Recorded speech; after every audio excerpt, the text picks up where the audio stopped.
Ang gay, sabi mo kanina almost 2 years, di ba? Wala lang. Parang nagulat lang po kasi ako sa tanong nyo kasi parang ang tagal na tapos si Coco pa rin yung tinatanong nyo sa akin. So hindi siya yung 2 years. Showbiz ba? Yung totoo. Hindi ko alam. Mama Ray, ayoko na! Kasi dalawa lang naman yan eh. Si Coco or si Eric, di ba? Si Eric imposible kasi kayo pa naman, close pa naman kayo up to now. Unless non-showbiz. Unless non-showbiz to. Showbiz talaga. Secret! Ayan, ay mga ganyan. Mami nga na kasi. Alam ko maamin yung maamin. Ako na dito eh.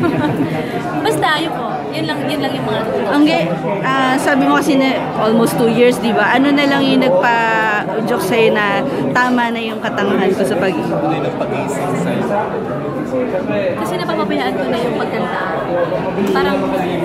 Parang imbis na nag-aaral ako ng kanta, parang siya lang lagi yung naisip ko. So naaapektuhan ako. Ayoko po ng ganyan. Sabi ko, kung importante siya sa akin, ay mas importante po yung trabaho. One way lang ba yung naging relasyon? One way lang? Ikaw lang ang nagmahal. Alam niya ba? Ayun, alam niya ba na mahal mo siya or alam niya ba na may relasyon kayo kung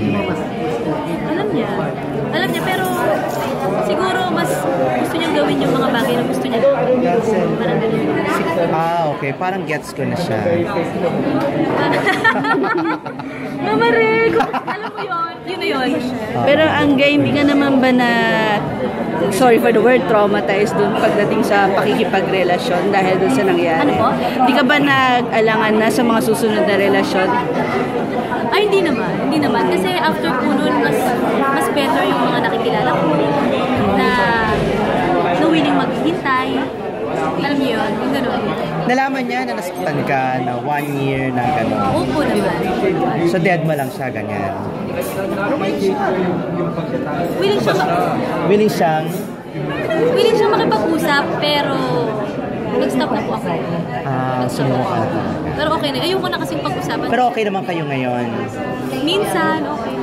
Parang ang gulo eh. Ewan ko eh. Kung okay sa kanya, okay. Pag hindi, Yan ba yung isa sa dahilan kung bakit lumipat ka ng management? dati. Bakit gano'n? Nabibli ka mata mo, kaya parang... Parang tutugo na yung ilong ko. Tsaka mata ko sa mga tanong. Sa ba dahilan? Parang. Medyo. Isa sa mga dahilan yun. Hindi ko na matatago yun. 10 years old pa lang po ako nung nag-start akong mamanata sa Black Nazarene. So, nung sa Sampaloc pa